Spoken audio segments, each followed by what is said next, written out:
ಉದಾವ ಯಾದವರ ಪೈಕಿ ಪ್ರಮುಖ ಆಗಿದ್ದನು. ಜೀವನದಲ್ಲಿ ತನ್ನದೇ ಆದ ರೀತಿ, ನೀತಿ, ಧರ್ಮ ಮತ್ತು ನ್ಯಾಯಕ್ಕೆ ಬದ್ಧನಾಗಿ ನಡೆದುಕೊಳ್ಳುವನು, ಹಂಬಲಿಸುತ್ತಿದ್ದನು.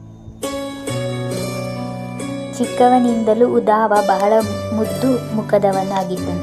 ಎಲ್ಲರ ಆಕರ್ಷಣೆ ಕೇಂದ್ರ ಬಿಂದು ಸಹ ಆಗಿದ್ದನು. ದೊಡ್ಡವನಾದ ಮೇಲೆ ಆತನ ಮುಖದಲ್ಲಿ ನವ ತೇಜಸ್ಸು ಮೂಡಿ ಹೆಚ್ಚು ಕಾಂತಿಯುಕ್ತವಾಗಿ ಕಾಣುತ್ತಿದ್ದನು. ಜೊತೆಗೆ ತನ್ನ ಸುತ್ತಮುತ್ತಲು ಯಾದವರೊಂದಿಗೆ ಉತ್ತಮ ಸಂಬಂಧ, ಪ್ರೀತಿ, ವಿಶ್ವಾಸ ಇಟ್ಟುಕೊಂಡಿದ್ದನು. ದೊಡ್ಡವರು, ಹಿರಿಯರು ಮತ್ತು ಗುರುಗಳಲ್ಲಿ ಅನನ್ಯ ಭಕ್ತಿ ಭಾವ ಹೊಂದಿದ್ದನು. ಸಹಜವಾಗಿಯೇ ಸುತ್ತಮುತ್ತಲಿನ ಎಲ್ಲರೂ ಇವರನ್ನು ಗೌರವಿಸುತ್ತಿದ್ದರು ಮತ್ತು ಪ್ರೀತಿಸುತ್ತಿದ್ದರು. ಇಂತಹ ಪ್ರೀತಿ, ವಿಶ್ವಾಸಗಳು, ಸ್ವಭಾವಗಳು ಅವನನ್ನು ಯಾದವರ ಪ್ರಮುಖನಾಗಿ ಮಾಡಿತು. ದೇವರ ಮೇಲೆ ಅಪಾರ ವಿಶ್ವಾಸ, ಭಕ್ತಿ ಭಾವ ಹೊಂದಿದ್ದನು. ಎಷ್ಟೇ ಕಷ್ಟಗಳನ್ನುಂಟಾದರೂ, ಯಾವುದೇ ಅಗ್ನಿ ಪರೀಕ್ಷೆಗಳು ಎದುರಾದರೂ ಭಗವಂತನನ್ನು ಮಾತ್ರ ಬಿಡುತ್ತಿರಲಿಲ್ಲ. ಆತನ ಸ್ಮರಣೆ ಯಾವಾಗಲೂ ಮಾಡುತ್ತಿದ್ದನು. ತನ್ನ ತಾಯಿ ತಿನ್ನಲು ಏನಾದರೂ ಕೊಟ್ಟರೆ, ಅಮ್ಮ, ಇದು ದೇವರ ನೈವೇದ್ಯ ಆಗಿದೆಯೇ ಎಂದು ಪ್ರಶ್ನಿಸುತ್ತಿದ್ದನು. ಅದು ಆಗಿದೆ ಎಂದರೆ ಮಾತ್ರ ಭಕ್ತಿಯಿಂದ ಸ್ವೀಕಾರ ಮಾಡುತ್ತಿದ್ದನು. ಅಷ್ಟರ ಮಟ್ಟಿಗೆ ಆಧ್ಯಾತ್ಮಿಕತೆಯುಳ್ಳ ಭಾವ ಬೆಳೆಸಿಕೊಂಡಿದ್ದನು. ಮಥುರಾ ಪಟ್ಟಣದಲ್ಲಿ ನಡೆಯುತ್ತಿದ್ದ ರಾಜಕಾರಣ ಬಗ್ಗೆ ಬಹಳ ಚಿಂತೆ ಪಡುತ್ತಿದ್ದನು. ಸ್ವಂತ ತಕ್ಕ ಭಾವ ವಾಸುದೇವ ಮತ್ತು ದೇವಕಿ ಇಬ್ಬರನ್ನೂ ಸೆರೆಮನೆಗೆ ಕಳಿಸಿ ಇಡೀ ಯಾದವ ರಾಜ್ಯವನ್ನೇ ಕಬಳಿಸುತ್ತಾ ದೂರಾಡಿಸುತ್ತಾ ನಡೆಸಿದನು. ಕಂಸನನ್ನು ಅತ್ಯಂತ ಕ್ರೂರಿ ಎಂದೇ ತಿಳಿದುಕೊಂಡಿದ್ದನು.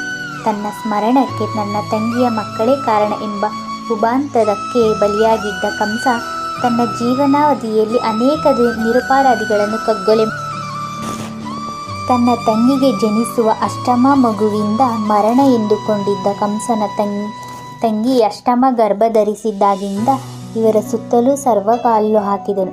ಈತನ ಕಣ್ಣು ತಪ್ಪಿಸಿ ತನ್ನ ಭಾವ ಅಷ್ಟಮ ಗರ್ಭ ಮಗು ತಪ್ಪಿಸಿಕೊಂಡು ನಂದಗೋಕುಲಕ್ಕೆ ಕಣ್ಮರೆಯಾದ. ಆ ಸಮಯದಲ್ಲಿ ಹುಟ್ಟಿದ ಬಹುತೇಕ ಶಿಶುಗಳು ಮರಣ ಹೋಮ ಕಂಸ ಮಾಡಿದನು. ಇದೆಲ್ಲವನ್ನೂ ಹಿರಿಯರಿಂದ ಕೇಳಿ ಉದಾವನಿಗೆ ಕಂಸನ ನಡೆಗೆ ಅವನ ಮನಸ್ಸು ರೋಸಿ ಹೋಗಿತ್ತು. ಅವನನ್ನು ಕಂಡು ದ್ವೇಷ ಮಾಡುತ್ತಿದ್ದನು. ಆತನ ಮರಣಕ್ಕೆ ಆ ದೇವರು ಬರಬಾರದೇ ಎಂದು ದಿನವೂ ಹಂಬಲಿಸುತ್ತಿದ್ದನು. ನಂದಗೋಕುಲದಲ್ಲಿ ಯಶೋಧ ಮತ್ತು ನಂದಗೋಪರ ಮಡಿಲಲ್ಲಿ ಬೆಳೆಯುತ್ತಿದ್ದ ಕೃಷ್ಣನು ಕಂಸನಿಗೆ ಸವಾಲನ್ನು ಒಡ್ಡಿದನು. ಆತನ ಮತ್ತು ಅವನ ಸಹೋದರ ಬಲರಾಮನನ್ನು ಮುಗಿಸಲು ಸಾಕಷ್ಟು ಪ್ರಯತ್ನ ಮಾಡಿದನು. ಕಂಸ ವಿಫಲನಾದನು. ಇಂದು ಹಿರಿಯರಿಂದಲೇ ಉದಾವನಿಗೆ ತಿಳಿದಿತ್ತು. ಕೃಷ್ಣ, ಬಲರಾಮ ಇಬ್ಬರೂ ಹೊಸ ಆಸೆಯು ಅವನ ಕಂಗಳಲ್ಲಿ ಕಂಡಿತು. ಕಂಸನ ದುಷ್ಟತನವನ್ನು ಬಗ್ಗು ಬಡಿಯಲು ಅವರಿಬ್ಬರು ತಕ್ಕ ವೀರರು ಆಗಿದ್ದಾರೆ ಎಂದು ಭಾವಿಸಿದ. ಬರುತ್ತಾ ಉದಾವನಿಗೆ ಕೃಷ್ಣನ ಮೇಲೆ ಅಪಾರ ಪ್ರೀತಿ ಮತ್ತು ಗೌರವ, ಸ್ನೇಹ ಎಲ್ಲವೂ ಉಂಟಾಯಿತು.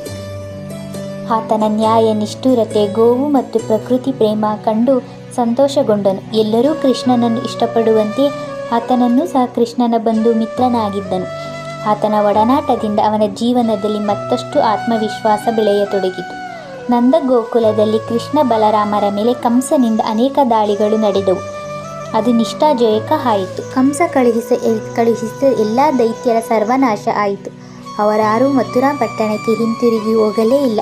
ಇದನ್ನೆಲ್ಲ ಗಮನಿಸಿದ ಕಂಸ ಕೃಷ್ಣ ಮತ್ತು ಬಲರಾಮರನ್ನು ಹೇಗಾದರೂ ಸಂಹರಿಸಲೇಬೇಕು ಎಂದು ತೀರ್ಮಾನ ಮಾಡಿದ. ಮಥುರಾ ಪಟ್ಟಣದಲ್ಲಿ ಧನುರ್ಯಾಗ ಮಾಡಲು ನಿಶ್ಚಯಿಸಿದನು. ಇದಕ್ಕೆ ಕೃಷ್ಣ, ಬಲರಾಮ ಇಬ್ಬರನ್ನೂ ಕರೆತಂದು ಇಲ್ಲಿ ಸಂಹರಿಸಬೇಕೆಂದು ದುಷ್ಟ ಯೋಚನೆ ಕಂಸ ಹಾಕಿದನು. ಇದಕ್ಕೆ ಕೃಷ್ಣ, ಬಲರಾಮ ಅವರಿಬ್ಬರನ್ನೂ ಕರೆತರಲು ಯಾದವರ ಪ್ರಮುಖ ಅಕ್ರೂರನನ್ನು ನಂದಗೋಕುಲಕ್ಕೆ ಕಂಸ ಕಳುಹಿಸಿದನು. ಅಕ್ರೂರನೊಂದಿಗೆ ಹೊರಟ ಕೃಷ್ಣ, ಬಲರಾಮ ಮಥುರಾ ಪಟ್ಟಣಕ್ಕೆ ಬಂದು ತಲುಪಿದರು. ಮುಷ್ಟಿ ಕಾಳಗದಲ್ಲಿ ಜಟ್ಟಿಗಳನ್ನು ಮಟ್ಟಿಸಿ ಕಂಸನನ್ನು ಕೃಷ್ಣ ಸಂಹರಿಸಿದನು. ಮುಂದೆ ಕಾಲದಾಂತರದಲ್ಲಿ ಕೃಷ್ಣನ ಅನುಗ್ರಹದಿಂದ ಉದಾವನು ಯಾದವರ ಅಂದರೆ ಉಗ್ರಸೇನ ಮಹಾರಾಜನ ಮಂತ್ರಿಯಾಗಿ ಕೆಲಸ ನಿರ್ವಹಿಸಿದ. ಈ ಎಲ್ಲ ಘಟನೆಗಳಿಗಿಂತ ಉದಾವನ ಜೀವನದಲ್ಲಿ ಎರಡು ಪ್ರಮುಖ ನಡೆದವು.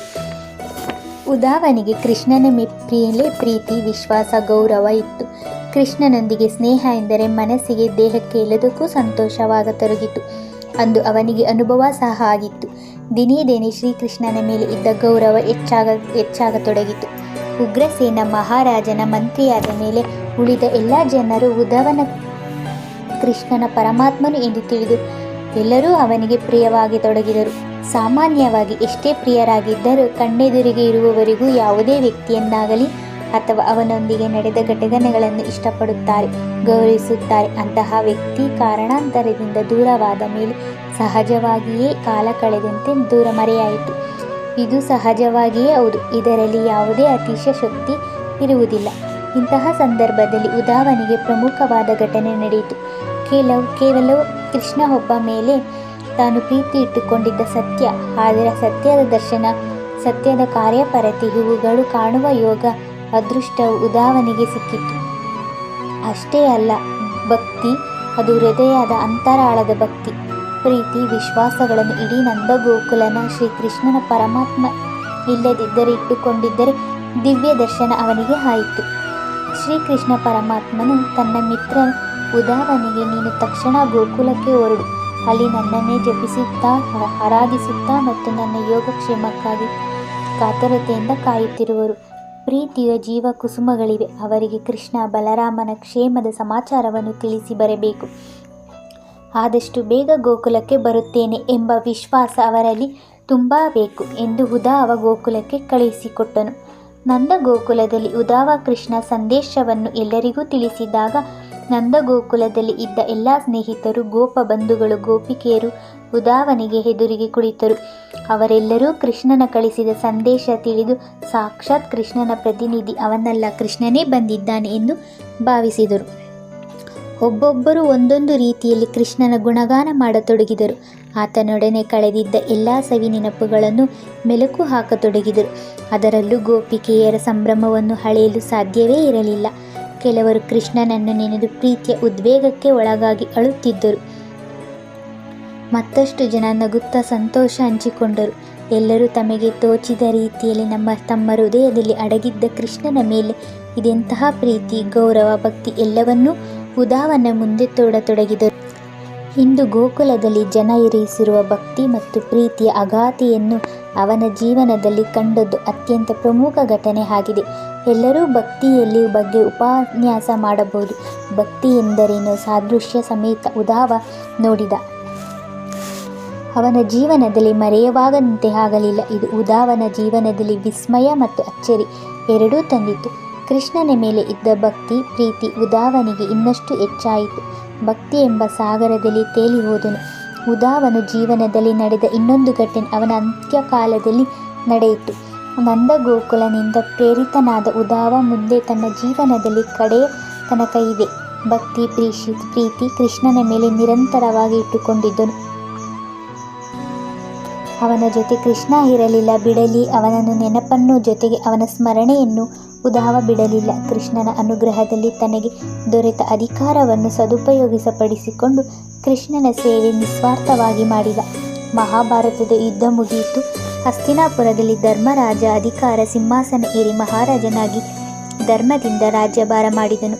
ಹೀಗೆ 16 ವರ್ಷ ಕಳೆಯಿತು. ದ್ವಾರಕಾ ಪಟ್ಟಣದಲ್ಲಿ ಕೃಷ್ಣ ಅನೇಕ ಪ್ರಕೃತಿಯ ವಿಸ್ಮಯಗಳನ್ನು ಗಮನಿಸುತ್ತಿದ್ದನು. ಸಮುದ್ರದಲ್ಲಿ ಅನೇಕ ಏರಿಳಿತಗಳನ್ನು, ರಭಸದ ಅಲೆಗಳು ಏಳುತ್ತಿದ್ದವು. ಇದನ್ನು ನೋಡಿದಂತೆ ದ್ವಾರಕಾ ಪಟ್ಟಣ ಸಮುದ್ರದಲ್ಲಿ ಮುಳುಗುವಂತೆ ಕೃಷ್ಣನಿಗೆ ಅನಿಸಿತು. ಸೂಕ್ಷ್ಮವಾಗಿ ಕೃಷ್ಣನನ್ನು ಗಮನಿಸುತ್ತಿದ್ದ ಉದ್ಧಾವನಿಗೆ ಕೃಷ್ಣನ ಚಲನವಲನಗಳನ್ನು ಅನುಮಾನ ಮೂಡಿಸಿತು. ಏನೋ ಭಾರಿ ವಿಪತ್ತು ಸಂಭವಿಸಬಹುದೆಂದು ಉದ್ಧಾವನಿಗೆ ಅನಿಸಿತು.